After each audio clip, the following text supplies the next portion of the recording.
ही कथा प्रेमाची कथा आहे, ही कथा भक्तीची कथा आहे. ज्ञान भक्ती आणि वैराग्याची चौकटी जिथे होते त्याला कथा असं म्हणतात मायबाप. आणि या कथेचा साधक भाव आपल्याला इथे प्राप्त होऊन राहिलेला आहे. आणि आज विशेषतः गुरुवाऱ्या दिवशी या सांगतेला आपण करतो आहोत. या कथेला सांगताच्या दिशेकडे आपण नेतो आहोत. ही कथा गेली 7 दिवसापासून ज्ञानोबारायांच्या आणि तुकोबारायांच्या मूर्तीच्या प्राणप्रतिष्ठेच्या निमित्तानं अवलंबली होती. याचं मुख्य प्रयोजन असं होतं की माऊली आपल्या गावामध्ये आलीत, तुकोबारायत आपल्या गावामध्ये आलेत आणि त्यांना तर आपण बसलो, पण मूर्तीच्या स्वरूपात त्यांना स्थापित करत असताना मनातही ते कुठेतरी बसावेत याकरिता हा महोत्सव आपण साजरा केला मायबाप.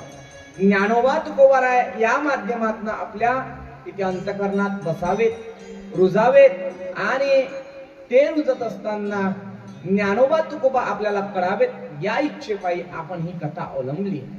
ज्ञानोबारायांची मूर्ती जर पाहिली, ज्ञानोबारायांचं जे चित्र आहे मायबाप, जगाच्या पाठीवर कोणाला माहित नव्हतं की ज्ञानोबाराय असे दिसत होते म्हणून. कोणाला माहित हो? फोटोग्राफी तेव्हा काही नव्हते. आता आपण मोठे मोठे फोटो काढतो नाही का, विविध प्रकारचे आपण नानाविध प्रकारची पोज देतो. आपल्यामध्ये फोटो काढणे हे साधन निर्माण झालेलं आहे, पण तेव्हा साधनाचा अभावाच्या परिस्थितीमध्ये आपल्यासाठी संतांचा संग्रह, वाङ्मयांचा संग्रह करून ठेवणारी ती मूर्ती म्हणजे ज्ञानोबाराय आहे. जेव्हा साधन नसतात ना तेव्हा मनुष्याला पर्यायी व्यवस्था दिसत नसते, पण जेव्हा साधनाची गरज आपल्या या परिस्थितीमध्ये न घेता फक्त जीवाच्या, जडाच्या आणि प्राणी मात्रांचं भलं व्हावं या इच्छे पाहिजे केलेली जी तळमळ आहे ती तळमळ म्हणजे ज्ञानोबाराय आहेत.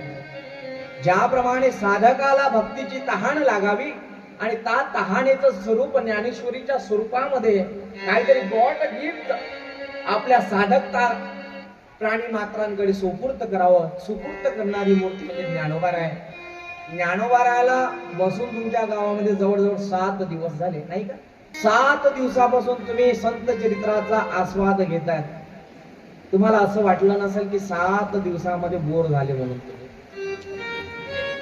बोर झाले?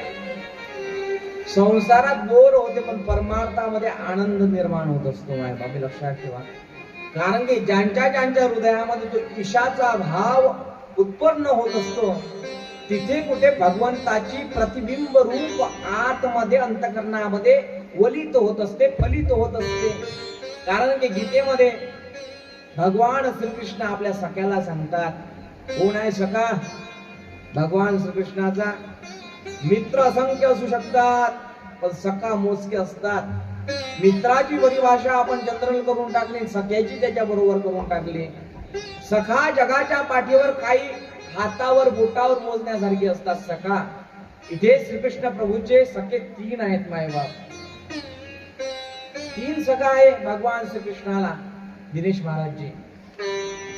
3 सखा इथे आपल्याला शास्त्रकार आपल्याला प्रतिपादित करतात. पहिला सखा कोण? भगवान जो इच्छित फळ प्राप्त करण्याच्या इच्छेनं त्यांची सेवा करतो, त्याचं नाव अर्जुन सखा. दुसरा सखा महाराज उद्धव आणि तिसरा सखा म्हणजे सुदामजी महाराज. बरोबर आहे? स्वतःवर दुःख आढळून घेतो त्याच्यासाठी व्यक्ती तुमच्यासाठी, तुमच्यावर आपदा येऊ नये याकरिता समोर स्वतः जातो. माझ्या मित्राला कोणत्याही प्रकारचा त्रास होऊ नये, त्याला आपदेचं भान राहू नये, त्याला कोणतीही गोष्ट करू नये याकरिता जो तळमळ करतो त्याला सखा असं म्हणतात. सखा हा आपल्या ज्याप्रमाणे पाण्यामध्ये पडलेली मासोळी आहे, ज्याप्रमाणे मासोळी पाण्याशिवाय राहू शकत नाही त्याप्रमाणे सखा श्रीकृष्णाच्या बिगर राहू शकत नाही. सखा पडद्याच्या आड होऊ शकतो, सखा हा पडद्याच्या आड होऊ शकतो पण दिसेना असा हमेशासाठी राहील असं होत नाही. इथे सुदामजी महाराज श्रीमद भागवत महापुराणामध्ये दशम स्कंदामध्ये 11व्या स्कंदामध्ये त्यांचं वर्णन येतं मायबाप. 11व्या स्कंदामध्ये सुदामजी महाराजांचं चरित्र येतं. काय येतं हो? आणि ते 7व्या दिवशी काय येतं याचं चिंतन आपल्या अंतःकरणामध्ये असलं पाहिजे. मित्राचं चिंतन येत नाही, सख्याचं चिंतन येतं. सखाना सुख दुःखामध्ये धावतो त्याला तर मित्र असं म्हणतात. पण माझ्या मित्रावर, माझ्या सख्यावर दुःखच येऊ नये याचा विचार जो करतो याला सखा असं म्हणतात. जो अनन्य भक्ती भावानं शरणागती पावलेला असतो. पोरबंदर मध्ये सुदामजी महाराज आहे आणि सुदामजी महाराजांच्या पत्नीचं नाव आहे सुशिला. सु म्हणजे चांगली, शिला म्हणजे वर्ण जे आहे ती सुशिला. मित्र श्रीमंत आहे, सखा श्रीमंत आहे, पण कधी पत्नीनं अट्टहास केला नाही की तुम्ही द्वारकेला जा, मथुरेला जा. आता आमचे भगवंताची श्रीमंती घेऊन टाकतो, भक्तीची आव धरतो, तो गरीब असेल कसा याचं चिंतन तुम्ही करायला पाहिजे. जो देवाचं काम करतो तो तणानं गरीब जरी जनतेला दिसतात, तो मनानं गरीब राहू शकत नाही. सांगायचं तात्पर्य एवढं आहे बाप, जो कोणी तुम्हाला आतापर्यंत भागवतामध्ये सुदामजी महाराजांचं संत आहे. सुदामजी महाराज संत होणं कठीण आहे, विद्वान कोणी होऊ शकते. लक्षात घ्या मी काय म्हणतो. विद्वान सगळेच जण होऊ शकतात, पण संत काही मोजके होऊ शकतात. आणि काका संत आणि विद्वानामध्ये काय फरक आहे? विद्वान सोपं कठीण करून सांगतो. विद्वान जो आहे तो सोपं कठीण करून सांगतो, पण संत कठीणाला सोपं करून सांगतात, त्याला संत असं म्हणतात मायबाप. विद्वान व्यक्तीला तमगुण अहंकार क्रोधानं तो घासलेला असतो, पण संतांना साधूंना कधी क्रोध येत नाही, अहंकार होत नाही. नाही नाही नाही नाही अहंकाराचा वस्त्रही ते परिधान करत नाही, त्यांना संत असं म्हणतात. विद्वानतेमध्ये बाह्य अंगाचं प्रदर्शन असू शकते, पण संतांच्या अंतकरणामध्ये किंवा बाह्य अंगामध्ये प्रदर्शन राहू शकत नाही. संत हे साधे भोळे असतात. संतांना कधी गर्व होत नाही. संतांचं उद्दिष्ट एवढं असतं की लोकांचं भलं व्हावं, दुसऱ्याचं भलं व्हावं. कधीतरी संतांची भावना आमच्या अंतकरणामध्ये फुलली पाहिजे, भलं झालं पाहिजे म्हणून. खरं खरं सांगा, ज्यांना ज्यांना वाटत नाही त्यांनी हात वर करा बरं, बघू द्या मला. हो का? मग एक सांगतो मी, भलं करणं आपण स्वार्थी आहो माय बाप. भलं करण्याची भावना आपल्या मनामध्ये अंतकरणामध्ये फुलू शकत नाही. ती भावना संतांमध्ये आहे म्हणून ते संत झाले. आपण अजूनही जंत आहोत. काय सांगू आता संतांचे उपकार, काय सांगू आता संतांचे उपकार,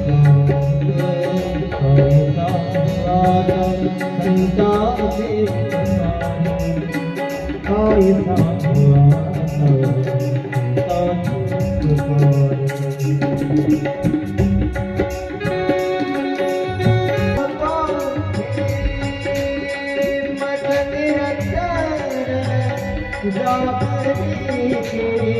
मजा निरंतर जागीते, काय द्यावे त्याचे भाव तेरा, काय द्यावे त्याचे भाव तेरा, काय द्यावे तेरा.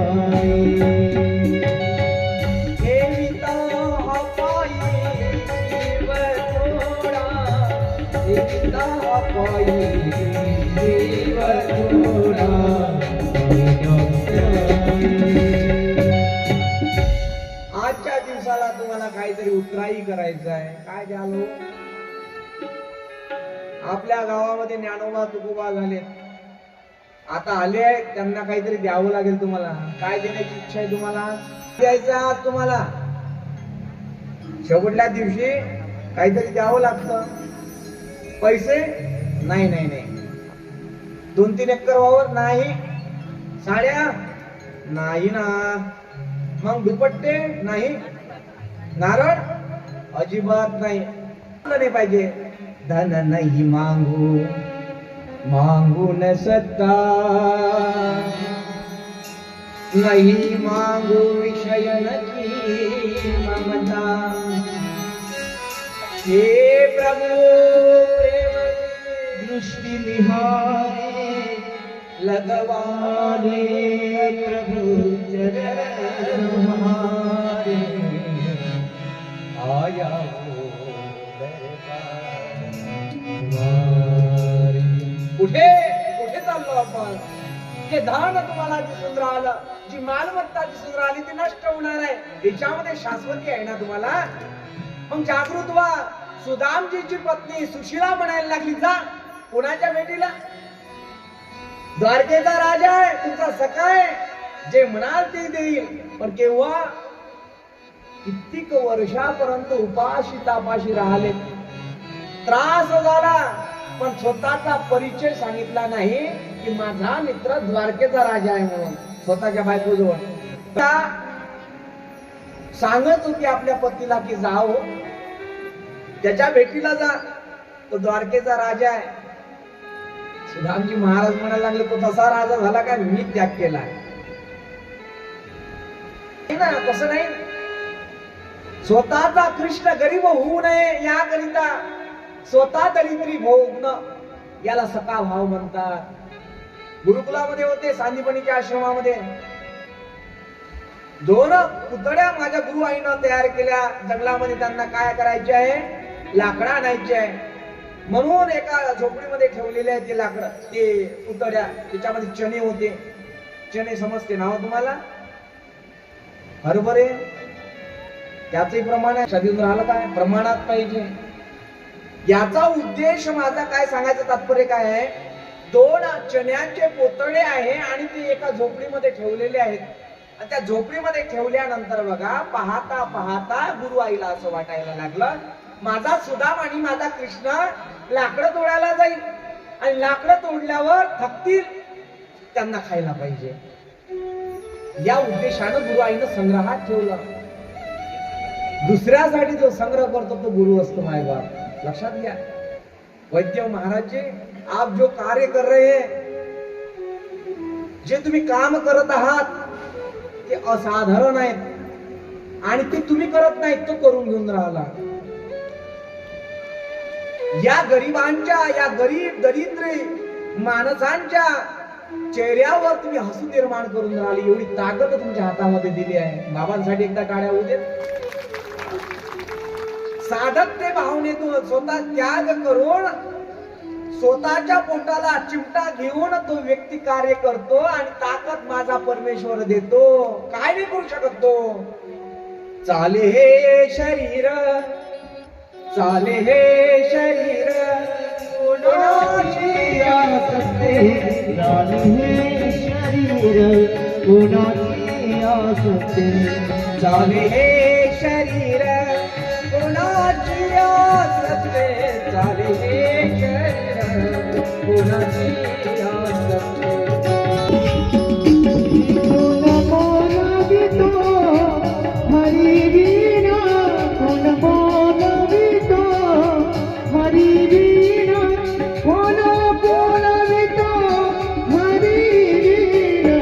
एक घरी ऐकली एक नारायण, एक घरी ऐकली एक नारायण, एक घरी ऐकली एक नारायण, एक घरी ऐकली एक नारायण.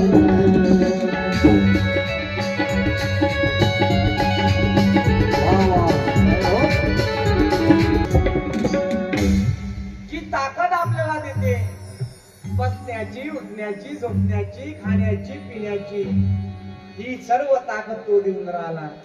नाहीतर या शरीराला किंमत राहिली नसती मावशी. या शरीराला किंमत आहे तो आत्मा राहू याच्यात बसलेला आहे. म्हणून यामधला आत्मा राहू निघाला, या शरीराला किंमत नाही. मायबाप सावधान. या आत्मा राहूला जागृत करा आणि त्या प्रभुपाद चरणाजवळ विलीन करा. याच्यातच तुमच्या जीवनाचं साफल्य आहे. झाले हे शरीर कोणाची आसते, बोल बोल विदो हरी विन. सुशीलेला म्हणावं, सर्व काही तो करतो ना, पण तुम्ही जात का नाही? एवढा आपण गरीब आहोत, एवढे दरिद्री आहोत. सुदामजी महाराज म्हणजे संत आहे माय बाप, जो दुसऱ्याकडे कधीही मागत नाही, आपला पदर पसरत नाही, लालसा त्याच्या मनात नसते. साधकाची दशा उदास असावी, उपाधी नसावी अंतर्भाय. लालुप्यता काय निद्रेसी जिनावे, भोजन करावे परिमिती. एकांती लोकांती स्त्रियासी भाषण, प्राण गेला जाण बोलणे. आहा, साधक असा असला पाहिजे. तुकोबाराय सांगतात, साधकाना आपल्या डोळ्याची पातळीही वर केलेली नसावी. ही पातळी आहे ना, वर केलेली नसावी. स्त्रियांकडे पाहत असताना लक्ष्मणाला कधी आपल्या स्वतःच्या पत्नीच्या व्यतिरिक्त इतर स्त्रियांकडे पाहत असताना नव्हे, सीतेकडे पाहत असताना चेहरा कधी पाहला नाही. साधकाची दशा माय बाप. माणसाने असं असलं पाहिजे. स्त्रियांनी जगत असताना आपल्या पुरुषाच्या व्यतिरिक्त दुसऱ्या पुरुषाकडे पाहूही नये, असं शास्त्र अनुमान आहे. जेव्हा सुशीला मा म्हणायला लागली जाणा हो, ऐका ना, तिने अट्टहास केला नाही, आग्रह धरला नाही. जाणा हो एवढं तिनं म्हणावं. इच्छा असेल तर जा. सांगायचं तात्पर्य एवढं, सुदामजी महाराज म्हणायला लागले, माझ्या अंतकरणातला जो भाव आहे ना, आणि तो भाव नव्हे तर हा भाव. सांग कधी कळणार तुला भाव माझा मनातला. कधी कळणार तुला रे भाव माझा मनातला. कधी कळणार तुला रे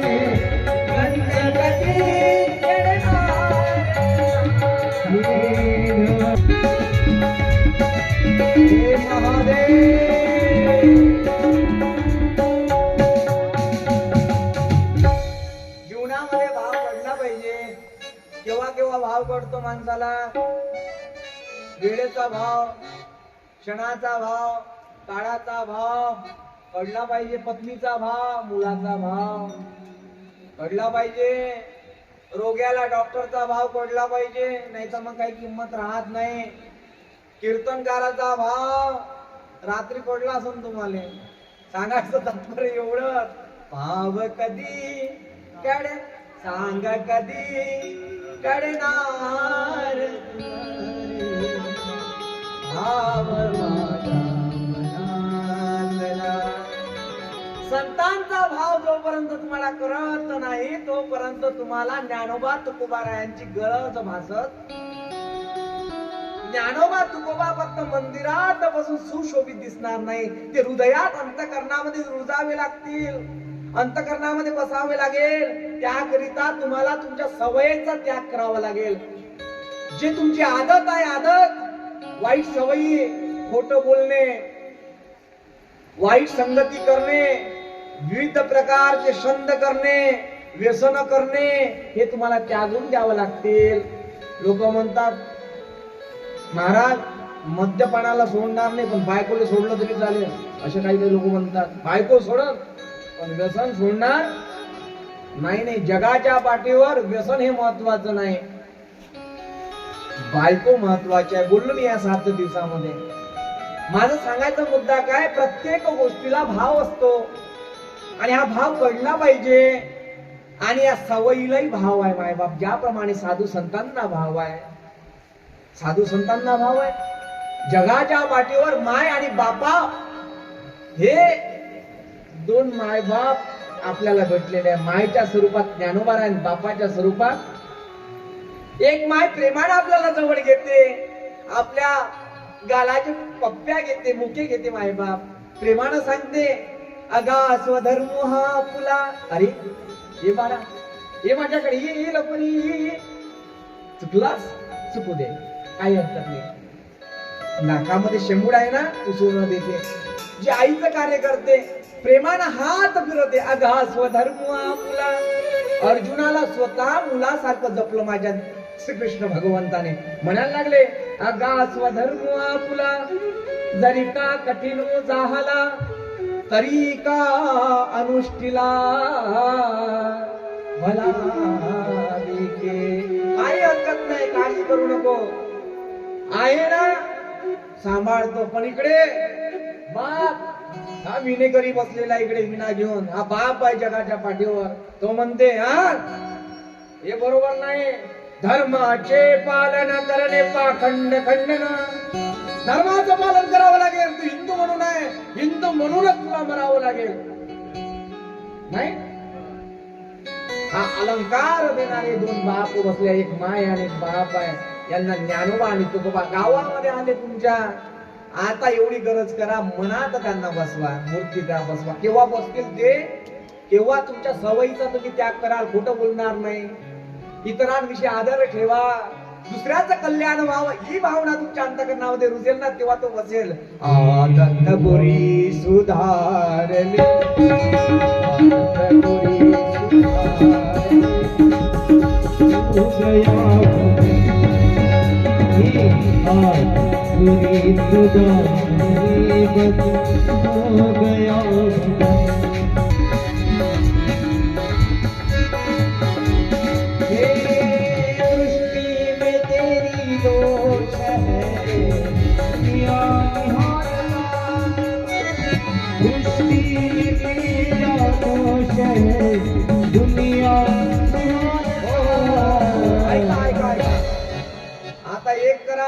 संत चरित्राच्या माध्यमातून एक ऐकायला दासोपणाचा दाता जाता एवढं मागतो.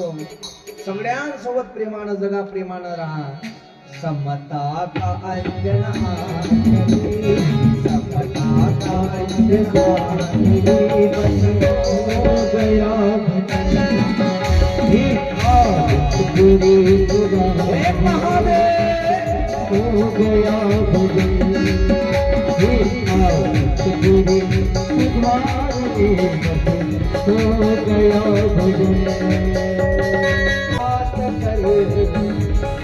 जितना भी बन सके,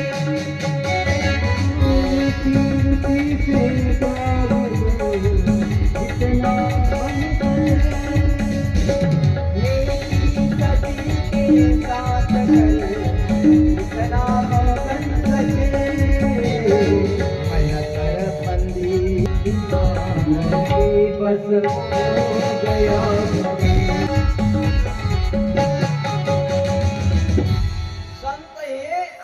सवयीला प्राधान्य देतात, त्याला परिवर्तन करण्याचा एक दुवा म्हणजे संत आहेत. लक्षात घ्या मी काय बोलून राहतो. संत दिशा दाखवतात आणि या दिशेकडनं चालवायला शिकवतात. पण विद्वान माणूस कोणत्याही प्रकारचा विचार करत नाही. आयोजकांचा, कार्यक्रम करणाऱ्या व्यक्तींचा संत विचार करू शकतात. कारण की हृदयामध्ये आत्माराम त्यांच्या वस्तू, ज्याच्या हृदयामध्ये आत्माराम वसतो तो विचार करू शकतो. मोठा वक्ता हा विचार करू शकत नाही, कारण तो विद्वान असतो. आपल्या लक्षात येईल, काल बऱ्याच जणांनी कीर्तन ऐकले रात्रीच्या प्रहरामध्ये. रात्री कीर्तनाला होते की नाही तुम्ही?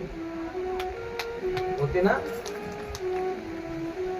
आणि कीर्तनामध्ये असताना तुमच्या विचारात आलं पाहिजे, ज्याचं क्रोधावर नियंत्रण राहू शकत नाही स्वतःच्या, तो आपल्याला उपदेश करतो, त्याला विद्वान असं म्हणतात. स्त्री ही रत्नाची खाण आहे मायबाप, जिससे पैदा हुए रामचंद्र हनुमान, जिच्या हाती पाडण्याची दोरी,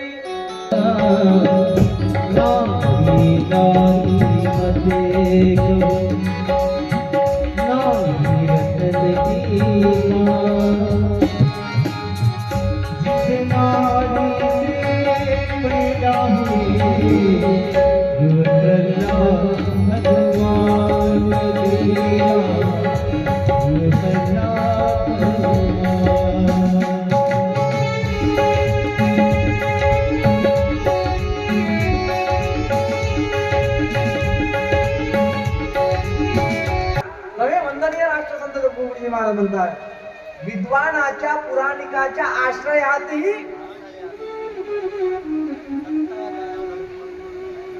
आश्रयाला धरत नाही तो विद्वानाच्या, नाही कोणाच्या राहतो? विचार करा. वंदनीय राष्ट्रसंत तुकडोजी महाराज म्हणतात, नम्र सदा सेवेला असतो त्यांचे घरी, भाविकाच्या मेळ्यात दिसला हरी, भाविकाच्या मेळ्यात दिसला हरी. हे भावनिया सगळ्यांचे गावे घरी, हे भावनिया सगळ्यांचे गावे घरी, भाविकाच्या मेळ्यात दिसला हरी, भाविकाच्या मेळ्यात दिसला हरी, भाविकाच्या मेळ्यात दिसला हरी. तुमच्यातच आहे देव. शोधा फक्त. तेवढं मला दुःख वाटलं या 7 दिवसामध्ये.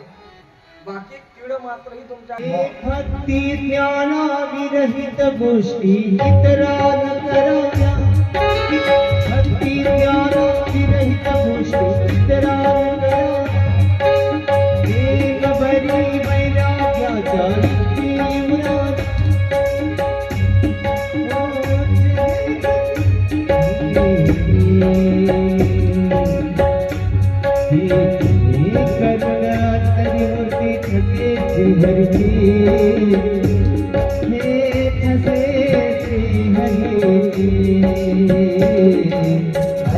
कीर्तन मर्यादा संतांच्या घरचे, ऐसे कीर्तन मर्यादा संतांच्या घरचे.